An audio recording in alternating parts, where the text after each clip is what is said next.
Assalamualaikum warahmatullahi wabarakatuh. Kembali lagi bersama saya Bang Ucup di channel Ungu Store.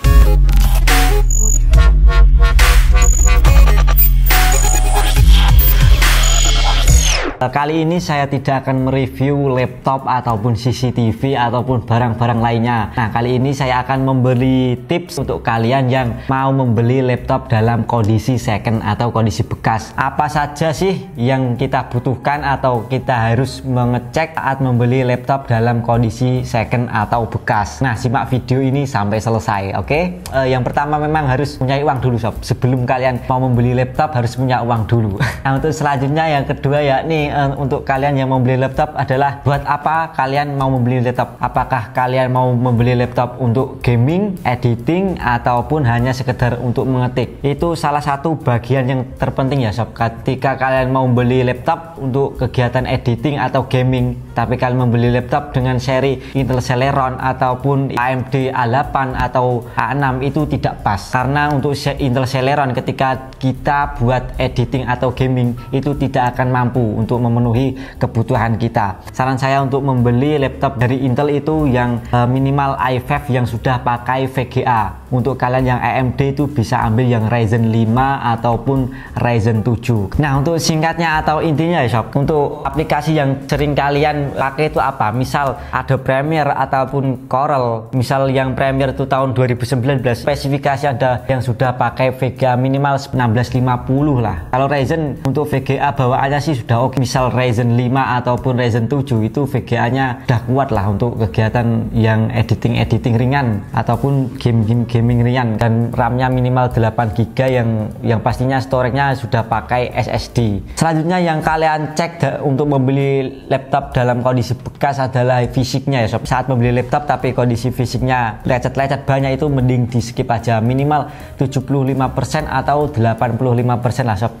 Di bagian misal di bagian atas, bagian bawah. Untuk di bagian fisik yang paling sering adalah di bagian engsel ya, sob. Ketika laptop kan dibuka ataupun ditutup, dibuka tutup, mungkin satu hari itu bisa sampai puluhan kali. Nah, ketika laptop ini sering dibuka, biasanya di bagian engsel itu rawan akan jebol ya, sob. Jadi di bagian engsel ini utamakan yang tidak ada goyangan ya, sob. Jadi tidak toklak-toklik ataupun mundur ya, sob. Yang kedua adalah dari segi misal di bagian belakang kan ada baut-bautnya, sob. Itu biasanya untuk seri Acer ataupun Lenovo itu biasanya ada segelnya. Nah, untuk kalian yang membeli laptop dalam kondisi bekas, utamakan yang masih segel ya, sob. Bukan segel toko ya, sob, tapi segel dari pabrik langsung. Jadi ada dua segel, yakni ada segel dari pabrik dan juga ada segel dari toko. Untuk dari Acer biasanya ada tulisan Acer ya, sob. Nah, untuk Lenovo mungkin ada, tapi juga ada beberapa tipe yang tidak ada segelnya di bagian luarnya. Yang selanjutnya yakni RAM ataupun casingnya tidak ada yang pecah ya, sob. Karena ketika kalian membeli laptop dalam kondisi casing ataupun frame-nya itu pecah, itu sangat fatal ya, sob. Karena itu berarti sudah pernah dibongkar ataupun dalamannya sudah pernah diservis. Nah, selanjutnya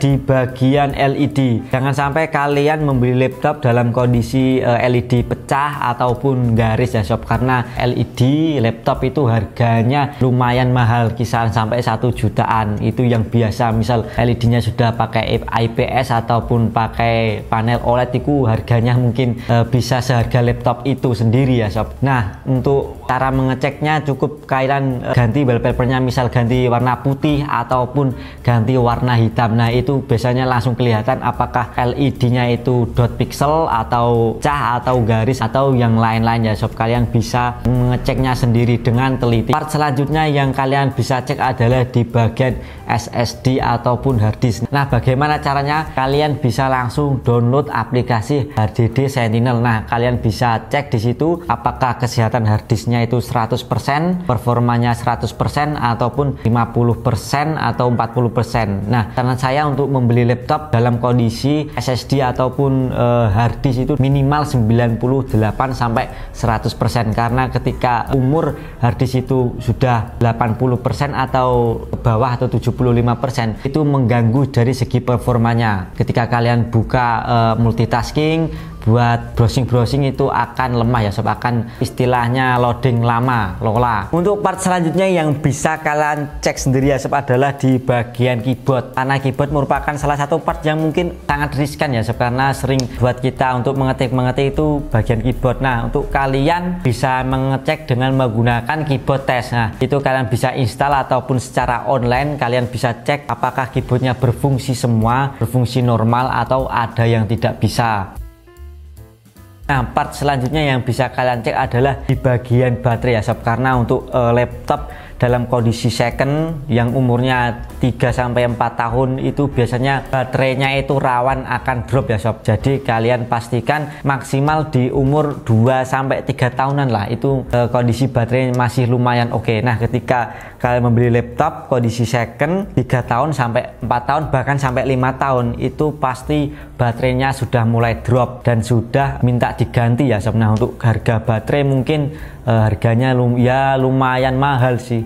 Ketika kita membeli laptop second harus ganti baterai, berarti kita harus keluar uang lagi. Nah, itu bisa kalian pertimbangkan saat membeli laptop kondisi second.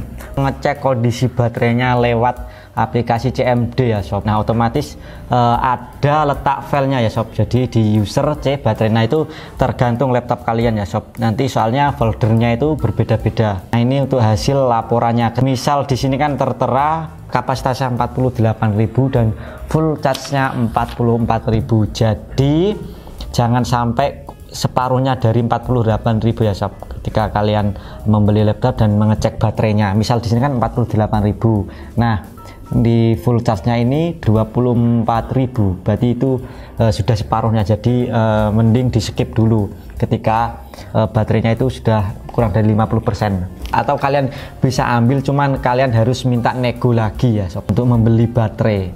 Nah, di sini juga ada laporannya, laporan pengisian, ada historinya lengkap. Kita fullkan soundnya.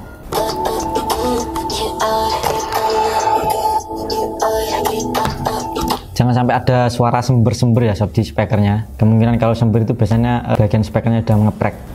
Kita cek kameranya, webcamnya. Udah beli malah tidak bisa kan, repot. Nah, ini untuk mengecek kan tidak usah pakai software, tidak usah pakai software, kita usah download, kita cek lewat online aja, enak. Selanjutnya kita cek di bagian connectivity ya sob. Untuk kalian yang beli laptop itu jangan lupa mengecek di bagian wifi dan juga bagian bluetooth. Nah, bisa kalian hotspoti dulu laptopnya, ketika sudah tersambung bisa kalian buat internet atau tidak. Nah, untuk bluetooth itu bisa kalian cek apakah bisa menerima file atau mengirim file atau tidak ya sob, untuk bagian connectivity-nya. Selanjutnya di bagian port-portnya, karena laptop itu portnya ada banyak, itu kalian bisa cek satu persatu. Misal port USB kalian bisa tancapkan flash disk ataupun mouse satu persatu ya sob. Dan untuk di bagian audionya bisa kalian cek menggunakan handset. Nah, untuk di bagian chargernya kalian bisa cek apakah chargernya itu longgar ataupun tidak. Ketika kalian membeli laptop chargernya sudah longgar, itu sangatlah riskan ya sob. Ketika kalian sudah membeli terus 1 minggu atau 2 bulan kemudian tidak bisa di charge, kalian sudah keluar biaya lagi. Nah, itu yang bisa kalian cek port-portnya. Nah, selanjutnya di bagian adaptor, usahakan kalian membeli laptop kondisi second, adaptornya itu yang original bukan yang KW. Pertama bisa merusak kondisi baterai, juga mempengaruhi umur laptop, juga bisa mempengaruhi mainboardnya. Setelah kalian cek semua part-partnya, semua dari segi body